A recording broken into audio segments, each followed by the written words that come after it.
What do the underwater world and the corals that live there have to teach us? Welcome, welcome. My name's Costa. I'm a facilitator with Knowinnovation. That's K-N-O-W Innovation. And today I have professors Nastassja Lewinski, Lenore Cowen, and Judith Klein-Seetharaman from a fascinating research project on corals. Welcome, ladies. Professors. Hello. All right. Did you know when you signed up for the Ideas Lab on harnessing the data revolution that you would ultimately be working on corals? Of course, none of us had any idea. All right. And how did you come to it? None of us had ever worked on corals before. We came to the Ideas Lab just strictly based on the theme of harnessing the data revolution. So the Ideas Lab was mostly attended by computer scientists and also some people who had application areas. And so I came there because I was hoping for an interdisciplinary project between computer science and biology.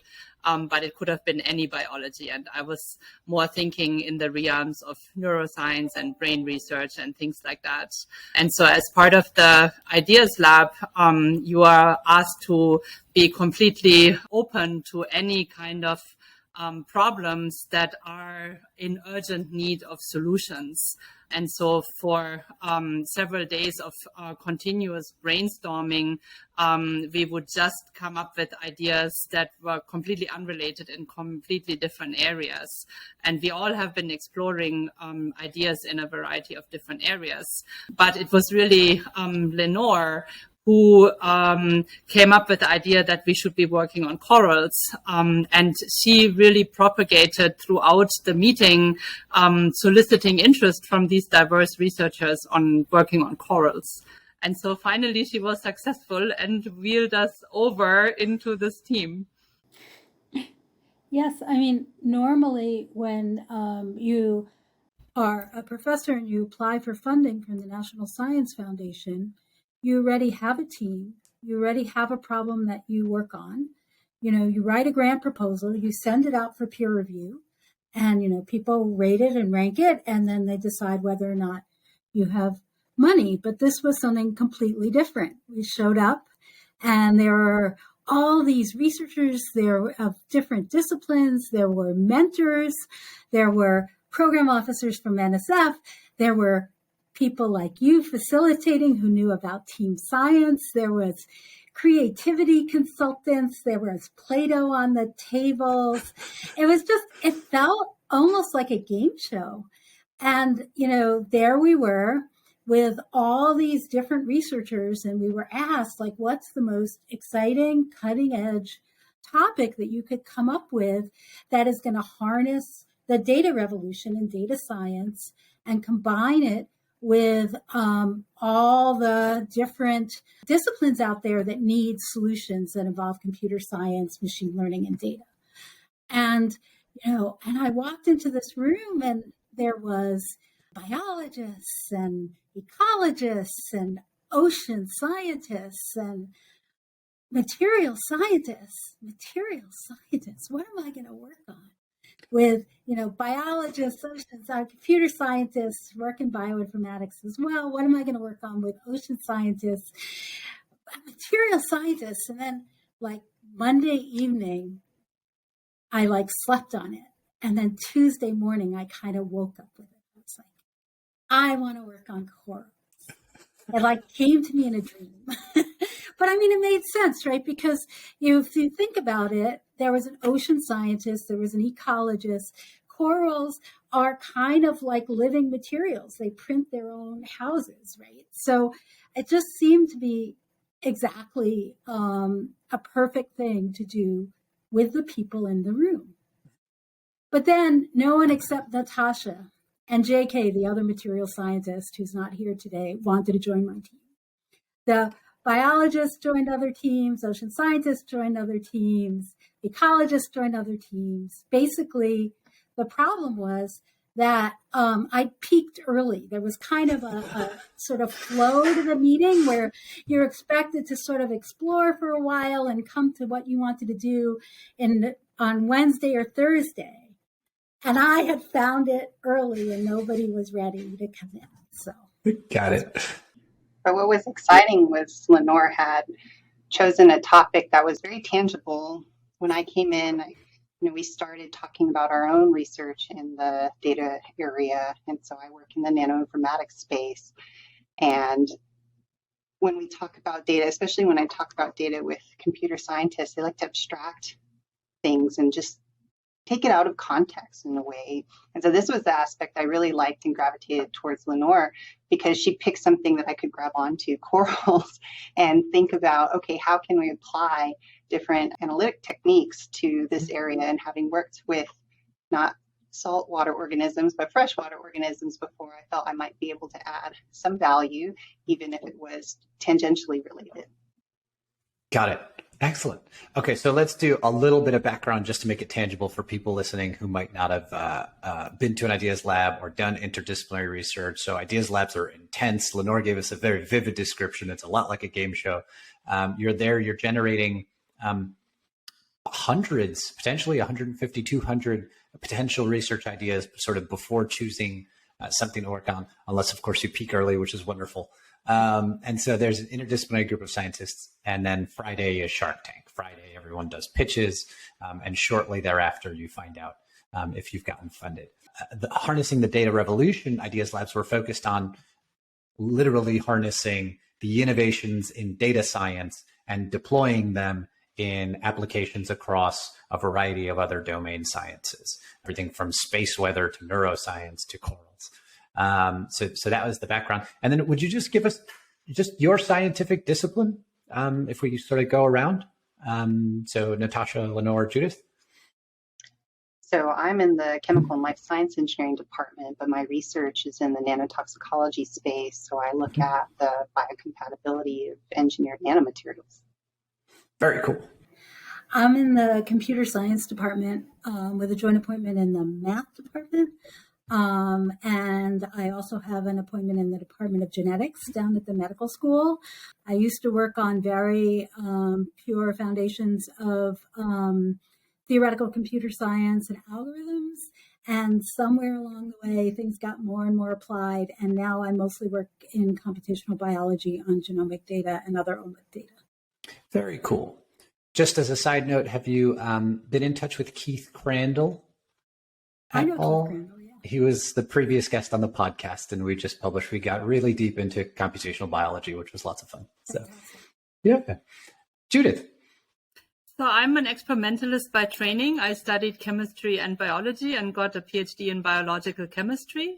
And around the year 2000, I was faced with the challenge of moving to Pittsburgh, and I was trying to think, what could I be doing in Pittsburgh? And Pittsburgh has Carnegie Mellon University with the amazing School of Computer Science, and so I wanted to see if there's something that a biologist and chemist could do in computer science. And it was around that time that the Human Genome was published, which was hailed as the Book of Life, and so it attracted the interest of computer scientists that had been working on developing techniques for human languages. For example, the Yahoo search engine was developed at Carnegie Mellon University. And so this analogy was very useful in mediating an interaction between computer scientists that had never worked on biology before and biologists that had never worked on computer science before. And so at that time, we were funded by a large-scale NSF Center grant on that analogy between biology and language. So I was already, for many years, I've been familiar with the interdisciplinary approach of utilizing methods developed for completely different application areas and bringing them over to advance progress in a new area. And so I've been really having a lot of fun in collaborating with computer scientists before. And so that was a long time ago in 2000. And so the Ideas Lab felt like bringing all that back, this excitement of starting a completely new collaboration on something that neither partners had worked on before. I thought that at the Ideas Lab, it was really exciting to have the connection with the computer scientists. But as Lenore and Nastassja mentioned, there was also other application areas. And what was new is to now include a third discipline, namely material science. And so we now have convergence in this project of biology, computer science and material science. And so that's what is fascinating in terms of the contributions of different disciplines. Yeah, I've seen it again and again in the work that I get to do, which is basically to design and facilitate these interdisciplinary scientific events that sort of, quote unquote, in the wild, you might find these collaborations across two disciplines, because two scientists are friends or they work next door or something like that. It's quite rare to find combinations across 3 or more disciplines, with the exception of certain, like, for example, space weather. Studying space weather just involves lots and lots of different disciplines. So there are fields where you sort of have to take an interdisciplinary approach, but there's fields where you don't. And the overlap is really beautiful to explore because there's so much that's fruitful. And right there, not easily available, because nothing in science is easily available, but the richness of the environment across disciplines is really very cool to get to watch. And I imagine it's much more cool to even get to participate in. Okay, so you're there, you're in this game show, you're working on corals, but no one on the team is a coral researcher. Yeah, How did that happen? I mean, we had this moment of terrible reckoning, right? I mean, Judith at that point had joined us as well. So it was JK, Nastassja, Judith, and myself, and nobody on the team. We were all very excited about working on corals, but nobody on the team knew anything about, oceans or ecology or corals or anything. So we were like, oh no, we can't do this. This is a tragedy. I mean, it wasn't only us who said, oh no, it was the entire room of, I don't know how many hundred people that said, oh no. I still have actually the yellow sticky notes that we obtained as feedback on our pitch.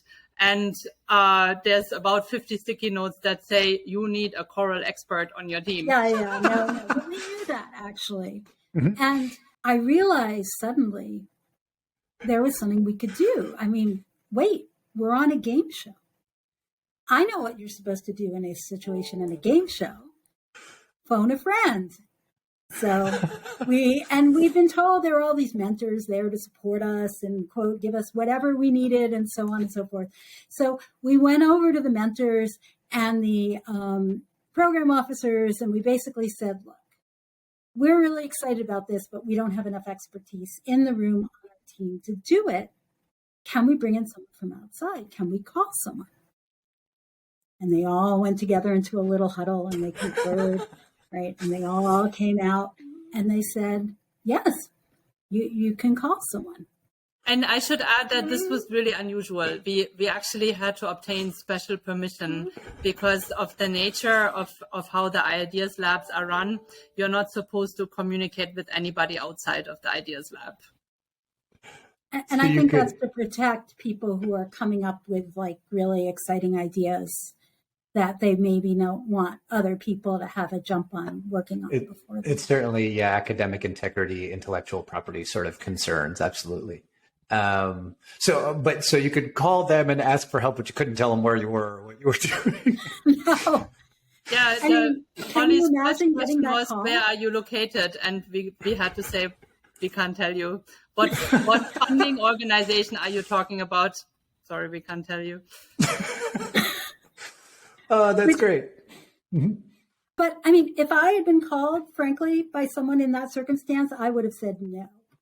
I just would have said no. But we were very, very lucky because we were lucky both in who we chose to call, which we did straight out of sort of Google searching about whose work we were most excited about. And also, I would have said no, but thankfully we called Holly Putnam from the University of Rhode Island. And she said yes. And she joined our team. Very cool. Excellent. And then when we came back and we made the pitch at the end, I think a lot of the people who hadn't joined our team, the ecologists and the ocean scientists, felt a little bit bad because it was fantastic. We had a great time. That's wonderful.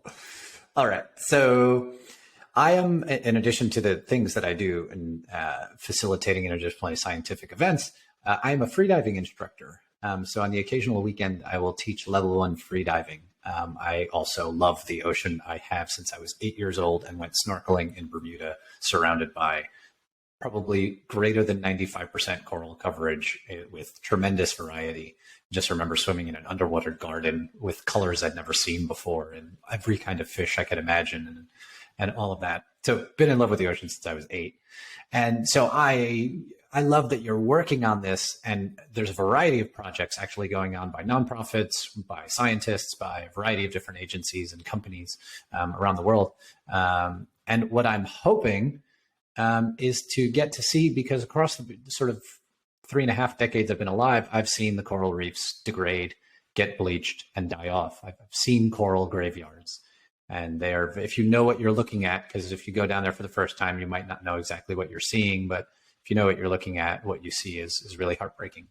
And so with the restoration efforts, I've sort of been given this hope that there's a chance we can save coral reefs, that we can restore them, rebuild them. I would love to see that in the next 2 to 3 decades. So my question's really just one about what's likely to happen in the future. Do we stand a chance of restoring coral reefs in the next 2 to 3 decades? Or is it more complicated than that? Is there a, more complicated than a yes or no answer? It's probably more complicated than a yes or no answer, but I'd like to believe that we'd be able to help the coral reefs get restored. And that's where I feel like this project was born out of, non-marine biologists coming together around the desire to save coral reefs is a way where when more people are aware of what's going on and take interest, then there will be an acceleration of efforts towards finding new technologies or new techniques to assist. Yeah, I think that I agree that this is a really difficult question to answer because none of us can look into the future, but we are certainly shocked by what human activity has done. The completely innocent corals are suffering from our global warming and our pollution of the oceans. And so I feel like that we have a moral obligation to do something about the damage that we have caused. And even though we don't know whether our work will be able to rescue the corals, we have to try. We cannot just stop believing that our work would have an impact. And that's really where this idea of utilizing the data revolution has attraction because so many people are taking interest in the citizen science data collection from citizens at all levels and organizations who are recording data and especially with the genomics information. We have a lot of data, scientific data, that molecular level data that's being collected. And this is really where our strength lies, is understanding how molecules act in biological systems. And so while I, in the past, have only worked on the human system with respect to the utilization of that knowledge in treating diseases and preventing diseases, we find that there's actually a large number of similarities between human and corals, even though there's more than 700 million years of evolution between us. Yet there's a lot of things that are actually conserved and similar, and boiling down to the health of corals. And so we can find a direct analogy between human health and coral health. And if we better understand what contributes and what can enhance coral health, we might be able to treat corals in a way so that the detrimental effects of bleaching, which is defined as the loss of the algae in the symbiotic or very complex 20,000 species rich suffering. And so it's a complex health question, just like how a human body is a very complex organization of many different tissues, and also including microbiome and other species. So there's a lot of analogies that we can exploit, and that gives us hope that through the large amount of work that has been done on the human organism, we might be able to take all that knowledge and see if we can extract what's relevant for the corals. Yeah, I agree with that. Can you give us an overview of the project and its goals? I'd love to have, like, what's the title of the project? What does it seek to accomplish, and how is it, pursuing that goal? So I think the project seeks to design experimental systems in the lab and also data analysis systems that allow us with precision to really understand what's happening to corals when they get stressed. And of course, as mentioned, they're being stressed by, in the Anthropocene, by human-generated climate warming. But some of them bleach from heat waves and then recover. Like it's a bleaching, they can live without their algae symbiont for a short period of time if things get back to normal.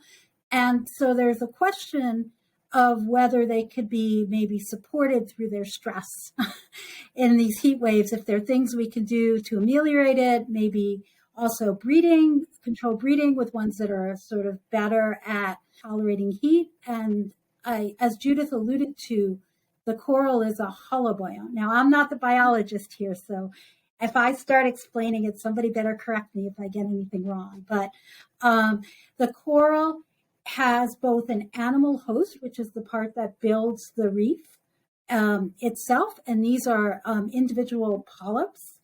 But they have tentacles, they feed, they're full animals, they have a microbiome, as Judith mentioned, they have mucus, they have different bacteria in their gut than in their tentacles, and they're just very, very complex. And then do they have brains? Do we know if they have brains? They do. So they have neuronal-like structures. So they definitely have neurons, and they have regions that have brain-like functions, but they don't have a fully developed brain in the sense how we do. Or like reptiles, or okay, got it. Sorry, pardon the. And it actually questions. Depends on which particular cnidarian species you are looking at. So there's different levels of development of brain-like structures. Sorry to interrupt, Lenore. Just curious about the structure. I shouldn't be doing the biology here. Maybe Nastassja could talk about the symbiont and the holobiont. This is about zooxanthellae, yes. So I'll try my best. I've been studying corals just for 3 years now, but they're fascinating creatures, a lot more complex, like Judith mentioned, than I had realized coming into the project. And so, as Lenore mentioned, they are a colony of individual polyps, and it's been interesting to talk with people in this space as to whether the large colony is the organism or if the individual polyps are the organism. And that was a question in our project we had asked, is to look at the scale of the polyp as well as the cells. So these organisms has been studied extensively in the field. I'm jealous. I wish I could go like our Kali to Tahiti and Hawaii. But less has been done in controlled laboratory environments, and that's what we do in my lab. And in addition, we're looking at the large reef-like structures, the large coral colonies, and we're studying them at the fragment level. And then, like I mentioned, trying to at the polyp and cell levels. And that's where to study the changes in a controlled manner. We've been even developing different devices to do that. And I actually have some show and tell here. I can show you some of the devices my group has made. So this is what we call the octagon center. Okay. And so this octagon, we place a small nubbin, or it can be the polyp or the cells into the center. And then we have 8 different ports where we can flow fluid through, and it was built this way so we can actually connect it to other units like this, and in a way simulate like the polyps. The polyps are also connected to each other in the coral colony, and so then we could even experimentally try to simulate, okay, if we connect all of these octagons together in a network, and if we make a change in one node, how would it propagate to the other nodes, and try to understand how the variable stress affects the whole. And because there's evidence in the wild that corals can partially bleach, which is an interesting phenomenon where maybe this side of the boulder coral, and that's the other thing I didn't mention, is they have different shapes. So there's branching corals and bouldering corals and plate corals, and which makes them very unique. Yeah, they're not one species, and the symbiotic algae that's in them is not only not one species, but is actually more diverse genomically than people realized in the beginning. So they're as different as different species of trees in a forest, right? And so there are lots of different corals. Yeah, so it's really interesting to think about because they're not plants, they're animals, but they're stationary. And so they don't have the brain structure required for movement the way fish or dogs move, but they have neuron-like structures. So it's really interesting to think about how to place them. And then they grow in colonies. So which one's the organism? All of these questions are really fascinating. Nastassja, I wanted to ask, when you talk about, so there's an input, there's a function, and with inputs and outputs, that's probably, degrees of magnitude more complex than we can hold in our minds at once. But the inputs that you're adjusting in the project are things like acidity, temperature, sunscreen chemicals. What are the sort of things you're calling stressors that you're changing as inputs? So we're changing some physical parameters, like you mentioned, temperature, lighting, as well as water parameters, and looking at, and my lab is particularly interested in understanding chemical, you could say that as contaminants, or on the flip side, we've been trying to look at designing engineered nanoparticles as potential treatment, like Judith was mentioning. And so we've done some work looking at Syria nanoparticles and trying to utilize their antioxidant-like properties that have been studied much more so with human health to then apply that same approach to corals. So yes, we've looked at also actives in sunscreens. That's a big concern with respect to corals, is how those sunscreen chemicals could influence them, and trying to really see how cell cultures could be used, because just like in human drug development, we have high throughput screening using in vitro models. Corals don't have an in vitro model. They're primarily studied in vivo with the organism. And so if we can have cell cultures where we can grow the cells and then can quickly screen how different chemicals affect the coral cells, that could accelerate our knowledge there. Just for the layman, the benefit of the in vitro model is that it's cheaper in terms of time and money to run experiments? It's not only cheaper, it's also the interpretation is easier, because you're looking at cells that are of a specific type, if you can separate them. So you have in every level, you have different levels of abstraction, right? So even in the human system, if you study the entire human organism, it can be very complex. And in fact, if you study the human organism in the context of its social environment and interaction with other humans, a lot of the behavioral issues, etc., are all affected by the other individuals as well.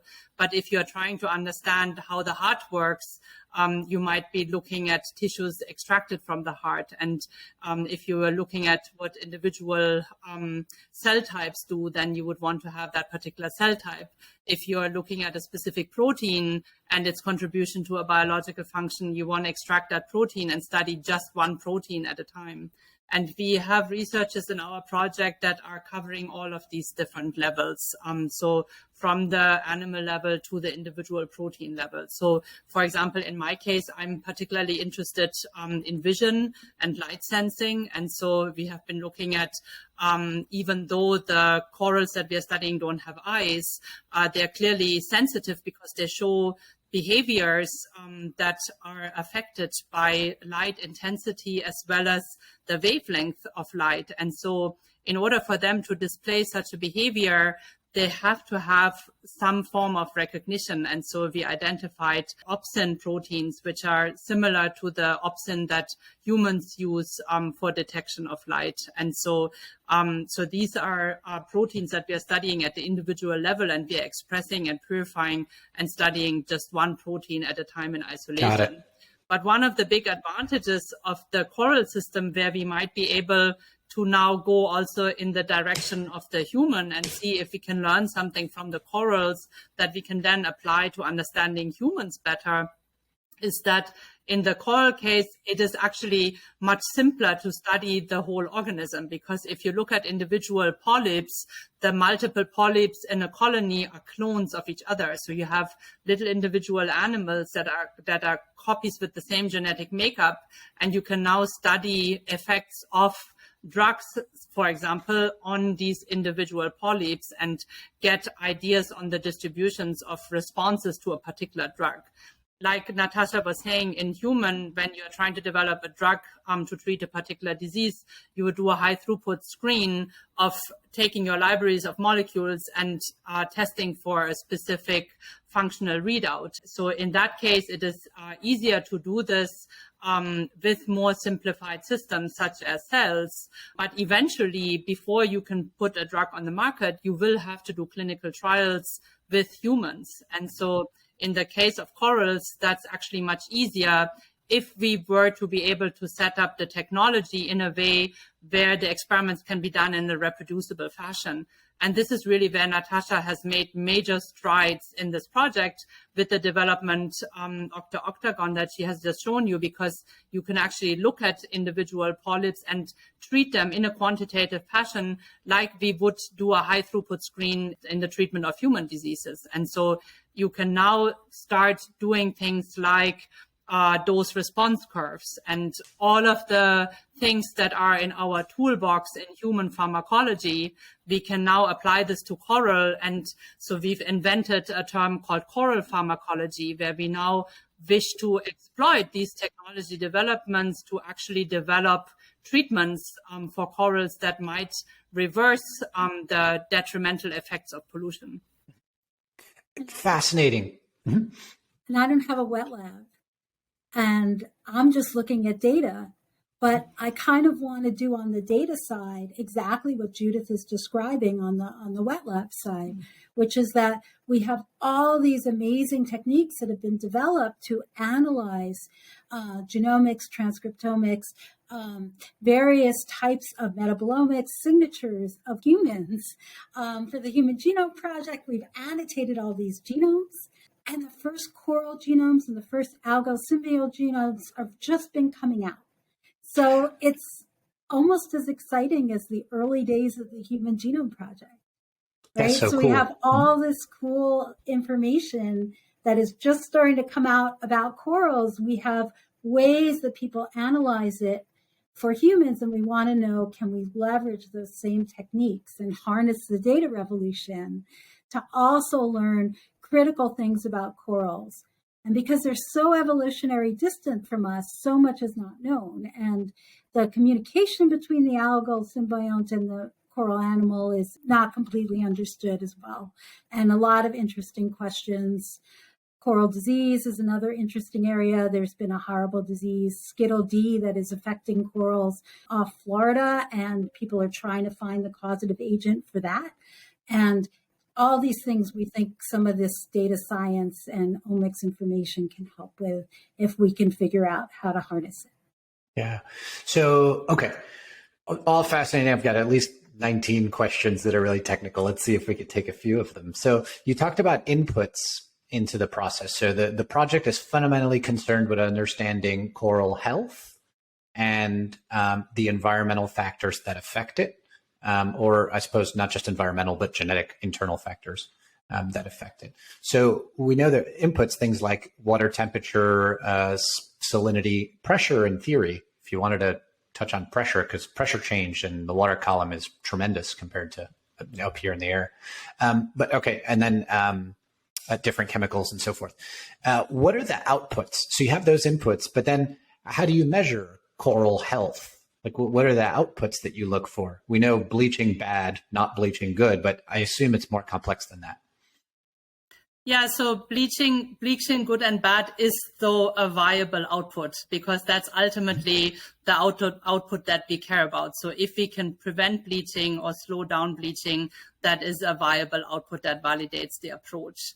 At the molecular level, we can start looking at specific pathways. So, for example, we have been interested in insulin signaling in corals. And so we can look at downstream factors in the signal transduction cascade, which is more than 75 proteins in human. And the vast majority of those proteins also exist in coral form. So the cnidarian has homologs, distant homologs, but homologs nonetheless of those proteins as well. And so we can look at, for example, the phosphorylation of downstream signaling proteins in response to insulin, or ligands that are known to improve insulin sensitivity. And so these are all outputs that provide us with molecular level information on how the variation of the input and the attempt at treating what's going wrong currently with the pollutants and the changes in temperature, etc., how they can be reversed or ameliorated. And so this can all be studied at these different levels of complexity, all the way from the molecular level to the colony level, and ultimately reef level. But we are all experimentalists in the lab, with the exception of Holly. And so we are working at a level that can be tested in the lab itself.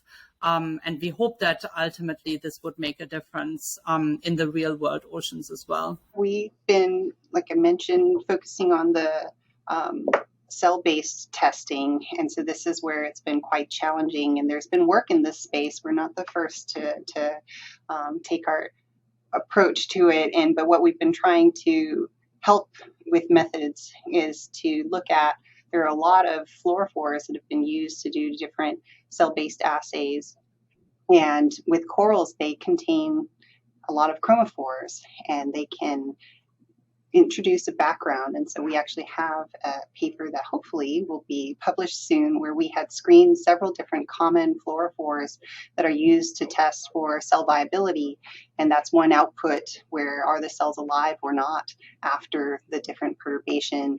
And we want to see that these stains that we use to indicate if the cells are alive or not are not being masked by the fluorescence from the cells themselves. So the algae have the chlorophyll, and the coral host cells have different fluorescent proteins like GFP-like proteins that add color to the mixture. And then in addition, we've been looking at, as was mentioned earlier, is how can we split these cells? So we've been studying them as a mixture. We take the cells directly from the corals, and can we separate them into their different types? And that way we can also see, well, which cells are more sensitive to these changes, whether they be chemical changes or physical changes.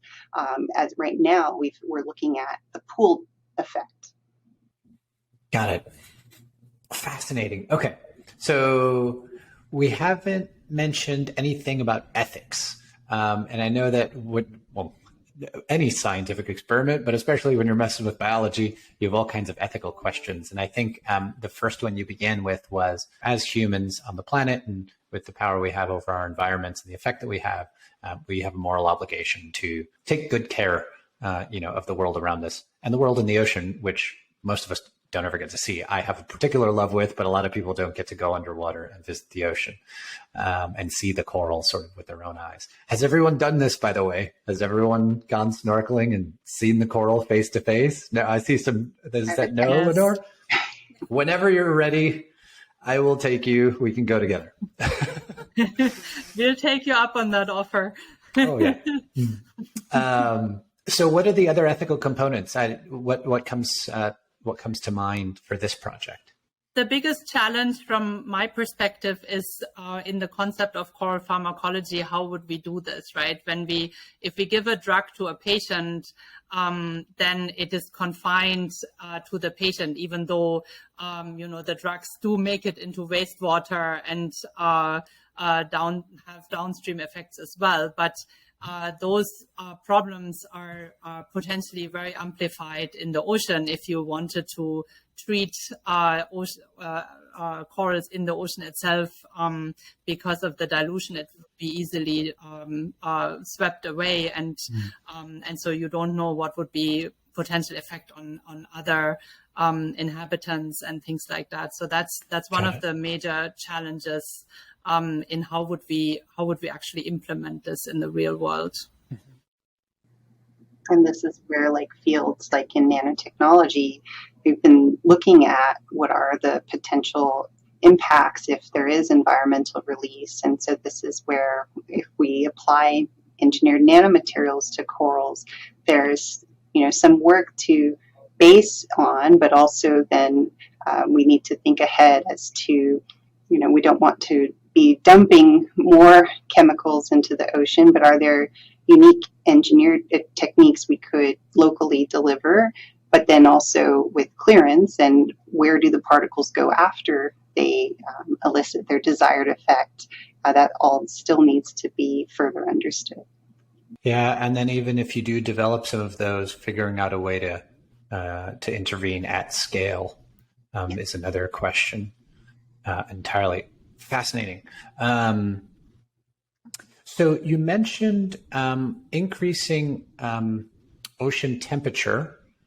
Do we know sort of which stressors are causing the most bleaching, just to simplify the equation, or is that still unknown? There are certainly multiple stressors that are contributing, and the temperature stressor is believed to be the most serious stressor, but pollution, so eutrophication of the oceans, runoff from farms, all of those are problems, including also the nanoparticles, which get eaten by the corals, and because they cannot digest them, actually clutter their inner spaces, so that they cannot eat any further. So there's multiple contributors, and it's not likely that it will be sufficient to solve one problem. We probably have to attack multiple problems. And sometimes they can be related. So it's somewhat believed that temperature stress also favors bacteria that can cause some of the coral diseases. So there can be interplays between the different stressors as well. Got it.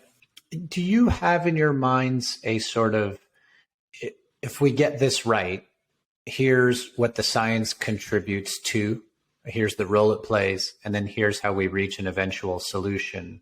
So, for example, I was lucky enough to have an experience with the Coral Restoration Foundation in Florida, and they're basically doing breeding. So they did a one-time harvesting of corals that had survived, many years of bleaching events. They grew those in a sort of controlled environment.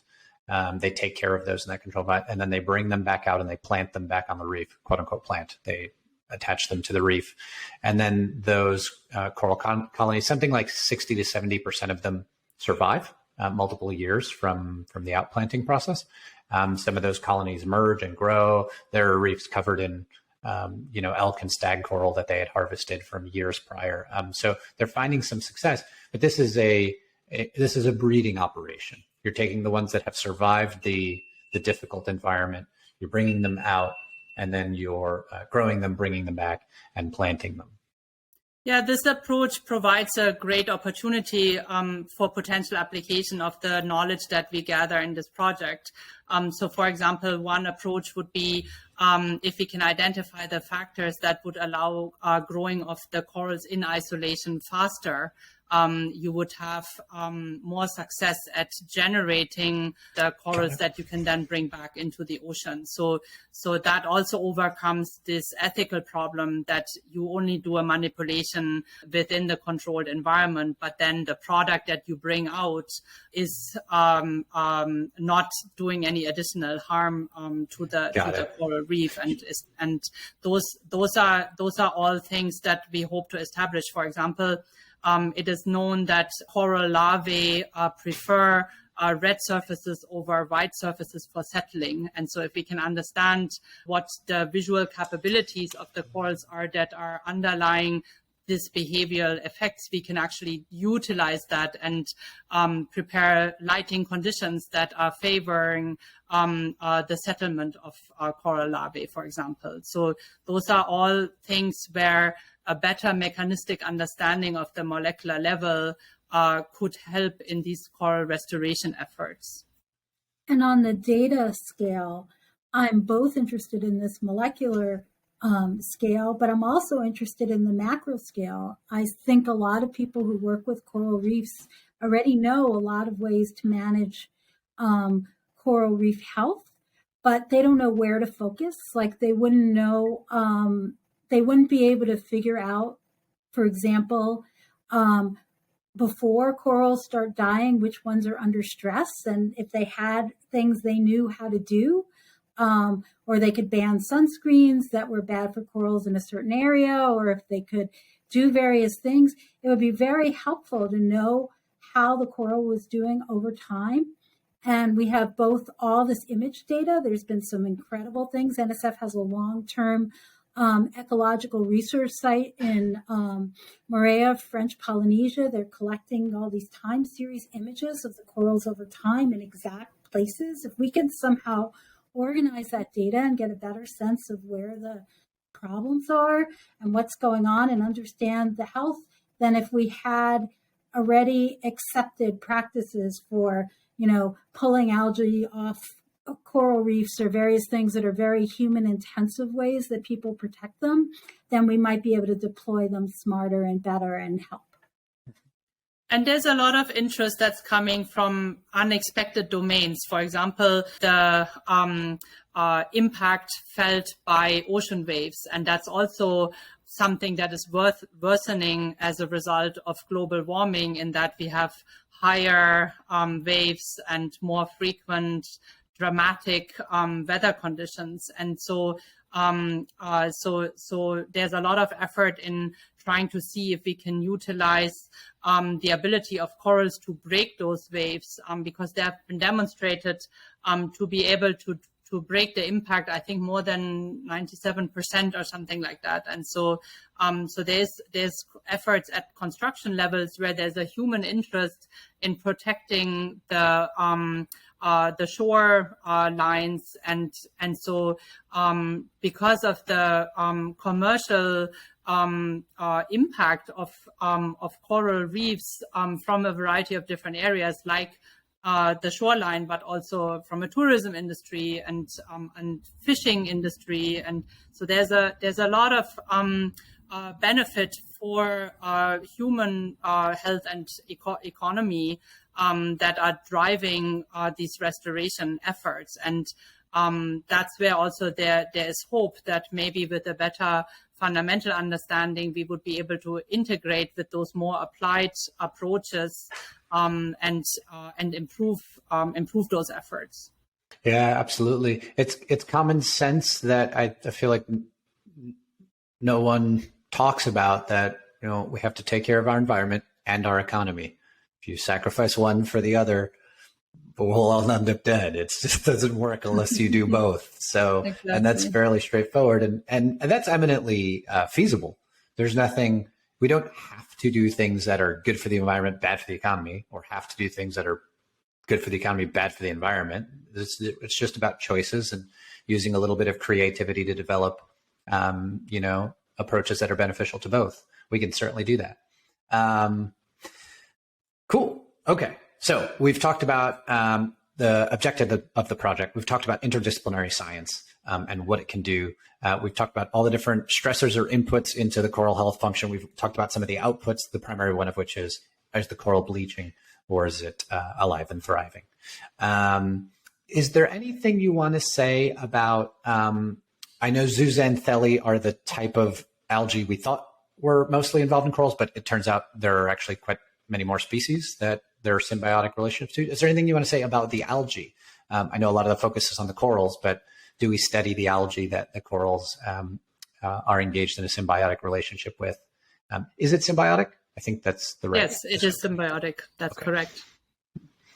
There are a lot of challenges with our understanding of the algae that are unique to the algae. On a genomic level, their genomes are hugely long, massive, and repetitive, which means that the technologies we use to sequence their genome it just becomes like doing a 10,000 piece puzzle or worse, right? It's just very, very hard. Yeah, I mean, the algae are as much a part of the solution as the animal host itself. So it is, as the definition of a symbiotic relationship is that there's mutual benefit to each organism, right? And so bleaching event itself is by definition an interruption of the communication, the functioning communication between the algae and the host. And so the algae are, of course, a partner in that. And so optimizing the algae, preventing the algae from leaving, all of those are viable approaches to saving the corals, because more than 90% of the energy consumption in corals is actually provided by sugars that are made through the photosynthesis of the algae. And so really it's really integral for their livelihood to have a functioning system with the algae. And so what we referred to earlier, the microbiome, is actually more than 20,000 species. These are predominantly bacteria, bacteriophages, viruses, and fungi. So the large diversity of the microbiome is added on species that in the past people hadn't considered at all. When thinking of a symbiotic relationship, it was always that, oh, one algae, one animal. But here we have all these additional species in there, and nobody really quite understands what their role truly is. And just to make things super fun for my wet lab colleagues, there are many species of the algae that are impossible to culture outside the host, or at least people haven't figured out how to do that. So you can't study them in isolation. Yeah, and biology tends to be so reductionist. So yeah, it's very hard. I mean, you can't even get always genomic reads that are just from the algae, as opposed to, separate them out so you can understand what's coming from which piece. It's even a hard and challenging problem. But it's certainly something that we would like to understand, because I had mentioned earlier insulin signaling. So in human, insulin signaling is responsible for regulating the glucose levels in blood. And while corals don't have blood, they have to have a system that senses and regulates the amount of sugar that the photosynthetic algae are providing the host with. And so even though it's different settings, algae in one hand and food in our case, we still have the same kind of mechanisms that we utilize to actually sense what are the concentrations of those vital nutrients that we need for life in both cases. Got it. Nastassja, were you going to jump in there? I was just going to say also, as was mentioned earlier, that even when corals bleach, they can still survive for a period of time. And so in addition to trying to think of approaches to prevent the bleaching, if we can also think of ways to enhance the reinfection, the coming back to the symbiotic state, then that would be another way to help keep the corals alive by reestablishing, that's the word I was looking for, reestablishing the symbiotic relationship. Yeah. Do we know, do we have a measure for like how long corals can stay bleached before they can't restore?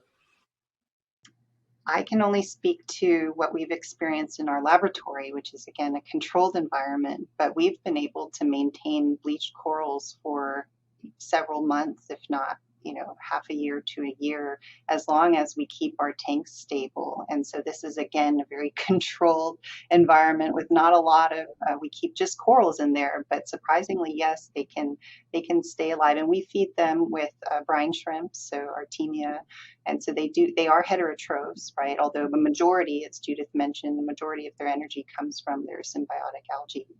And do we know if is that a single individual polyp that is bleaching and then restoring, or is it, a colony that's all bleached? We work with small fragments, yeah. So it was a small fragment that was entirely bleached. And okay, fascinating. But this is also highly species dependent. And there are studies that say that some species are better when they are in dysbiosis, in doing more heterotrophic feeding, and there are other species that don't seem to adapt as well. Got it. Yeah, so I should qualify. We've been studying the Poeciloptera demicornis. Got it. And Nastassja, you have some visuals for us, unless it was just the octagon. If there's anything else you'd like to share, we'd love to see it. Oh, the video. Yes. Walk into the lab. Tried to make a very brief virtual tour where you walk into the lab and you'll see both the octagon here, as well as we have a 96-well plate flow system that we've developed for the cell culture experiments. But then we also at the moment have a running wound healing experiment where we have 4 tanks in parallel, and I have a video of that set up right now. Got it. Oh, well, thank you for the tour. Ooh, yeah. Excellent. That's so cool. Science is often without art, but coral and coral reefs and the beautiful underwater world actually lend themselves quite nicely to art. And I know, Judith, you have some artwork you'd like to share. We would love to see it. And I also want to ask the question, perhaps we can close with this one. Just what message do you want to leave people with? So I can send you the artwork and the link to the website that has all of the artwork. We have run a competition on this analogy between human and coral. That was an international male art competition to which we obtained submissions from more than 150 participants, and this led to a traveling exhibition that has been shown in a number of galleries, most recently at the International Research Conference on Corals, which is also sometimes referred to as the Coral Olympiad, and the exhibition was at display in a gallery around the corner from the conference center. We also have a virtual reality walkthrough that people can actually look at at all of the artwork individually at their leisure, and I can share the link to that as well. As long as so you can see it in 2D on the computer screen, but you can experience it in 3D if you have a virtual reality headset. Oh, that sounds like lots of fun. Excellent. Oh, thank you for sharing. Okay, so we started out asking the question of what the underwater world and the corals that live there have to teach us. Perhaps we can end with that question. What has the underwater world and the corals that live there taught you that you'd like to share?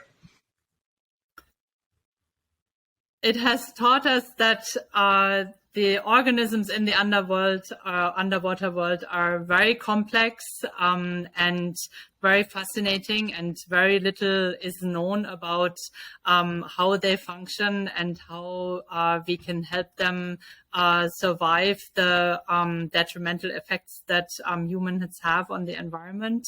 But there is hope because of the rapid development of different technologies in a multitude of fields, from computer science to aerospace engineering and nanotechnology. All of these amazing advances can be put to use in helping coral survive. And our better understanding of the underwater world will hopefully allow us to help save it.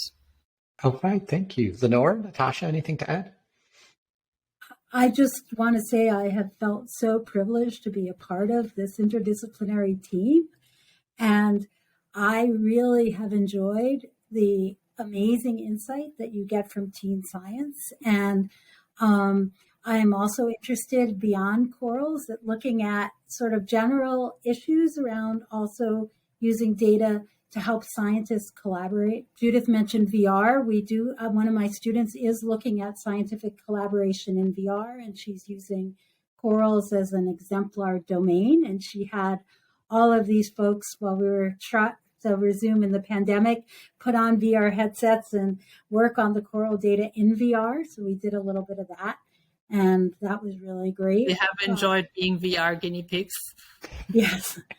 And I just am I just think that we have so much powerful modern tools in both the biology, the material science, and the computer science, and looking at how they can be used as a lens on the corals is liable to lead to new exciting things. Very cool. And I would say I've just been excited again to be part of this team. The Ideas Lab was a very amazing experience, and it reminds me to always be open to new ideas and to explore not only, our world, but also just in research and explore new ideas and be open to venturing into new areas, and you'll never know what you'll discover. I was very naive coming into this coral project, and I've learned the beauty of corals, how complex they are. And like was mentioned, they're not plants, they're animals, and they have wonderful properties, and we should treasure these creatures. Excellent. Thank you so much for taking the time and being on the podcast.